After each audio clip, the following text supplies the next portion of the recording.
Hey, this is Keith at Half Tracks and Honeybees. Hope y'all are doing well today. Well, yep, time to get out the old red flannel shirt. Getting a little chilly. So it happens this time of year though, don't it? Anyway, well, the little video today is kind of a showing behind the scenes a little bit on a recent happening that we had out here at the bee yard. At the suggestion of Chris Medeiros, a friend of mine, he saw that John Hill of HillCo, in one of his videos, he mentioned that he thought his tops on his honey extractors were tough enough for a tank to run over them. So Chris said I should put out a challenge. I don't have a tank, but I do have a half track. So I sent a note to Joey Greene, a fella that works with John.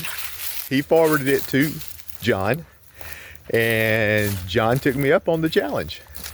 So John and Joey rode out here one day, and we made a little video showing Bertha, my half track, running over some of his extractor Lexan tops. So this video will kind of show some, like I said, behind the scenes footage and photos, and then I'll put the entire video at the end, and y'all can see what happens. But anyway, we had a fun day. I appreciate him coming out, and we had a great time. So here we go. Howdy folks, John with HillCo here. I am here in Yadkinville, North Carolina with my old buddy and customer and beekeeper friend of ours, Keith Spillman. And so we're gonna do something here kind of fun today. I've been bragging for a couple years now about our honey extractor lids, the clear lids we put on our extractors. They're made from Lexan or polycarbonate material. And I brag about how durable they are, how they're basically unbreakable. And I've even said you can run them over with a truck, you can run them over with a tank. And so somebody gave Keith the bright idea here. Chris Medeiros actually gave Keith the bright idea here that we should try and run over one of our lids with a half track. So it's not quite a tank, it's a half track. It's the next best thing. Is that okay to say that? That's okay. Okay. That's okay. And so we're gonna try that.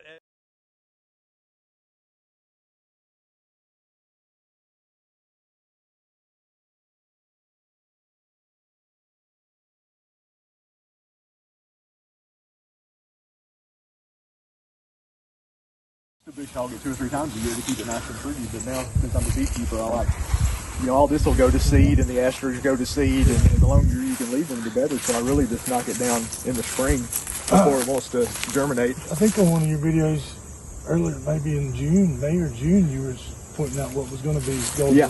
Yeah, it had already come up. You said, yep, it's going to be a good year. So yeah, there'll be a lot of asters out there too. They just have to show them. If that's all right. I got you a bottle of honey too. Oh, thank you.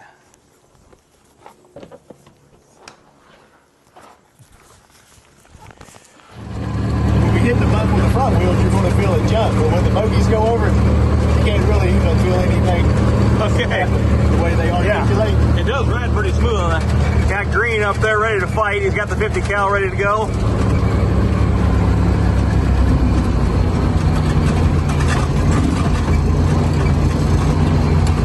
Hey, I didn't hardly feel that one at all. That's crazy. Wow. Yeah, pretty neat.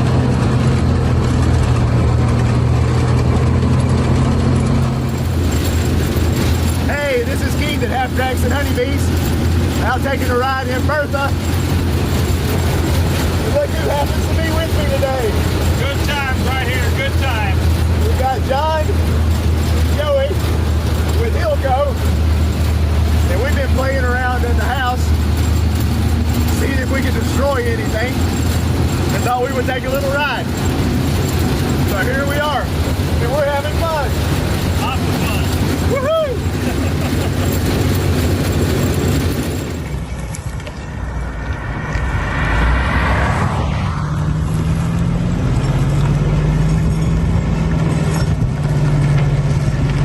I surrender!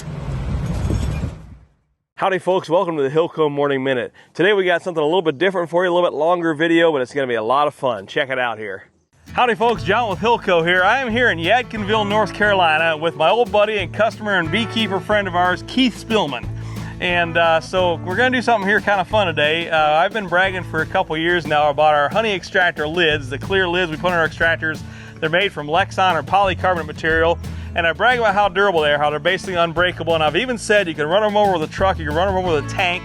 And so Chris Medeiros actually gave Keith the bright idea here that we should try and run over one of our lids with a half track. So it's not quite a tank, it's a half track. It's the next best thing. Is that okay to say that? That's okay. Okay. That's okay. And so we're gonna try that. Just see how these lids. I got a lid right here.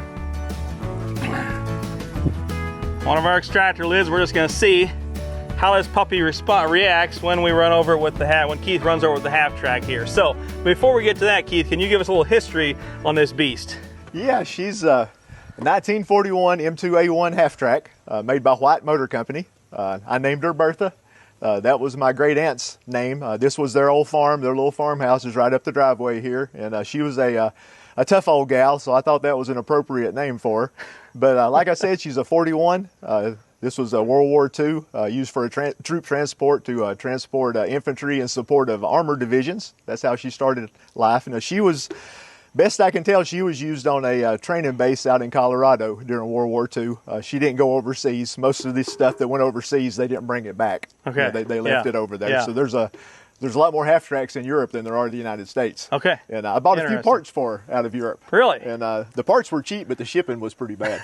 I believe that. But she was in a million pieces, so I had to restore her, and this is what we came up with. And you got 50 cal up there and then 230 caliber on the sides, right? Yep. And it would hold how many soldiers? 10 total. 10 total. Count the driver and the co-driver. Okay. So, okay. So yeah, this was their home away from home. They had lived in these vehicles, under them, on them, in them. Yeah. This was their house. Wow. And you got, you said, a 10-ton winch on the front there? Yeah. Yeah, it's got about 210 foot of 5/8 inch cable. 210 foot of 5/8. And it's kind of cool here. You notice the louvers. You can close these with a lever over on the co-driver's side, so you can keep the bad guys from shooting your radiator out. Nice. So she's got several little cool things like that. So I guess if you're having a shootout, you can close those because you're not going to get hot because you're not driving, probably, right? It's got a humongous radiator. So even if you had it closed, it wouldn't get too hot. It's got the whopping 147 horsepower. Yeah. So it's not a fire-breathing monster. You could run for quite a while with the louvers shut. Did you have to rebuild the engine on it? No, a little story there. The original engine is sitting over here in my shed. Okay. The engine that's in this is actually an Israeli rebuild. Really? They used half tracks in Israel up into the 90s. Really? Okay. They put rocket launchers and all kinds of cool stuff in them. Yeah. A lot of them, they pulled out the original motors and put little Perkins diesels in them. Okay. But this one, if you look at the nameplate on the side of the engine, it's in Hebrew. Really? So when I popped I had to pop the head off before I put it in, and it still had the crayon marks on the valves, so it had never been started. Yeah. So it was a brand new Israeli rebuilt engine. That's amazing. And she runs great. Yeah. Anyway, yeah. Well, I guess you'll hear it just in a minute though, as he starts it up and tries to run over this lid off of one of our E8 extractors. It looks like this comes from. So we're going to find out here in a minute whether these Lexan polycarbonate lids are going to break under the weight of how heavy you say it was? She weighs about 16,000 pounds. 16,000 pounds. So if it still does break, it doesn't mean your extractor lid is going to break. We're just going to have fun here and try this out. But I'm betting it's not going to break. We'll see. All right. So Keith's getting into Big Bertha right now. We got a 4x6 sitting here, and there's the lid sitting at an angle, so the full weight of it's going to kind of come onto it and bend it over as that track goes over top. So let's see what happens. Take her away, Keith. I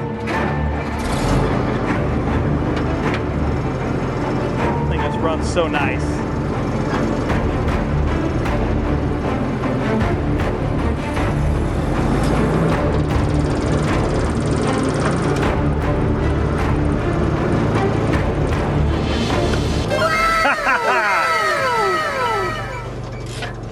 Perfect condition, y'all.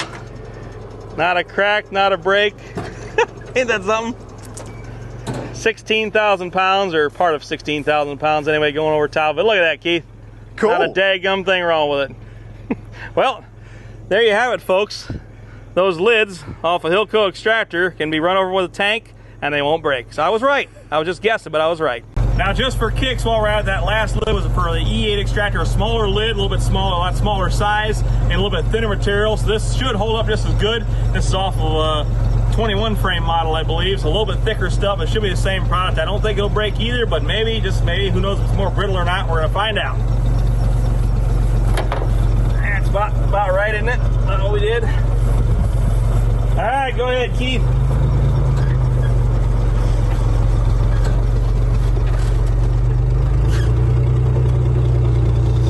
That is something. Nothing to it.